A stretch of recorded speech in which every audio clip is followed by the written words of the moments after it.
চলো আজকে আমরা দুটো অঙ্ক করব, কনসেপ্ট বিল্ড আপ করব এবং শর্ট ট্রিক্স শিখব। আই থিঙ্ক এটা তোমাদের খুব হেল্পফুল হবে।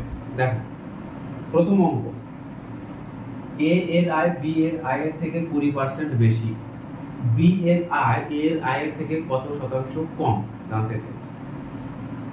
দুজন ব্যক্তি এ আর হচ্ছে বি, এ এর আয় বি এর আয়ের থেকে 20% বেশি, এ যদি বি যদি 100 হয়, এ হবে 120। এখানটাতে কত কম হলো, কত কম হলো না 20 কম হলো। কততে 20 কম? 120তে 20 কম। তো 120তে হচ্ছে 20 কম, তাহলে 100তে কত কম সেটাই জানতে চেয়েছে। জানতে চাইলে আমার কত হবে, এটা 6 দিয়ে যদি কাটি তাহলে হবে আমার উপরে হবে 50, 2 দিয়ে কাটলে 3, অর্থাৎ আমরা দেখছি যে 50/3, অর্থাৎ এটা 16/2/3%। তো এটা একটা কনসেপ্ট, আশা করি তোমরা বুঝতে পেরেছো। এবার এটাকে আমরা যদি পার্সেন্টেজের ফ্র্যাকশন ধরে করি তাহলে কিভাবে আমরা করতে পারি সেটাও আমরা দেখে নেব। 20% বেড়েছে কার? বি এর থেকে এ তে, তাহলে এ আর হচ্ছে বি। 20% মানে কি? 1/5। 1/5 মানে কি? মানে হচ্ছে 5 টাকায় 1 টাকা বৃদ্ধি পেয়েছে, অর্থাৎ এটা যদি 6 টাকা হয় এটা হবে 5 টাকা, 1 টাকা বেড়েছে। তাহলে 6 টাকায় 1 টাকা কম, এর তুলনায় বি কত কম? 1 টাকা কম। কত? 6 টাকায় 1 টাকা কম। 6 টাকায় যদি 1 টাকা কম হয় তাহলে 100 টাকায় কত পার্সেন্টেজ বের করতে বলেছে। পার্সেন্টেজকে আমরা কি করব? 2 দিয়ে যদি কাটি 3, 2 দিয়ে কাটলে 50, অর্থাৎ 50/3। 50/3 মানে 16/2/3%। সো এই দুটো নিয়মেই তোমরা করতে পারো, তোমাদের যেটা ভালো লাগবে সেটাই তোমরা কিন্তু করতে পারো। আই থিঙ্ক বুঝতে পেরেছো সবাই? বুঝতে না পারলে কমেন্ট করে জানাবে, অবশ্যই আবার কিন্তু তোমাদের সলভ করে দেওয়া হবে। 2 নম্বর অঙ্কটা দেখো। 2 নম্বর অঙ্কটা বলা যে একটি বস্তুর দাম 10% বাড়ানো হলো, পরে 10% কমানো হলো, বস্তুটির দামের কিরূপ পরিবর্তন হলো। অর্থাৎ একটা বস্তু সে ফার্স্টে কি করা হয়েছে? 10% বাড়ানো হয়েছে, পরের বার 10% কমানো হয়েছে। এর ফলে বস্তুটার আসল যে দাম তার সেই দামের কিরূপ পরিবর্তন হলো।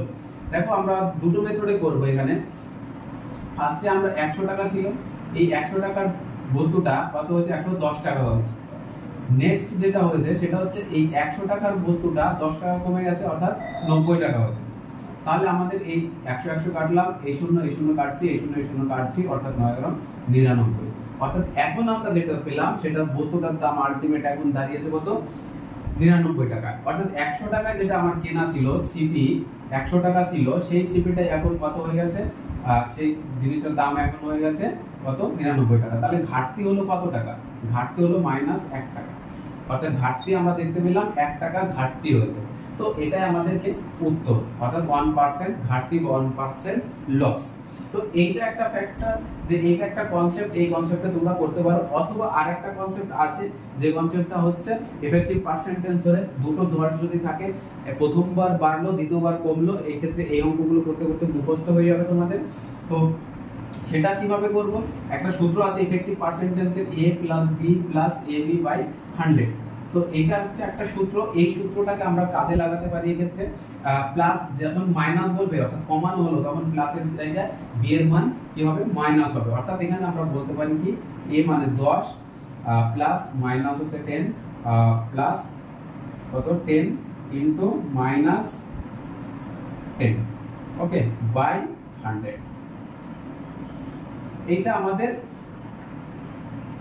উত্তর। তো কি হবে? এই প্লাস মাইনাস এটা কাটা যাবে, উপরে এই 0 কাটবো, এই 0 কাটবো, তাহলে কত হবে? প্লাসে মাইনাসে -1, অর্থাৎ এই 1% হচ্ছে আমার ক্ষতি। তো আশা করি বুঝতে পেরেছো। যদি বুঝতে না পারো তাহলে কমেন্ট করে জানাও, আর বুঝতে পারলে অবশ্যই ডান বলে কমেন্ট করো। So thank you for watching.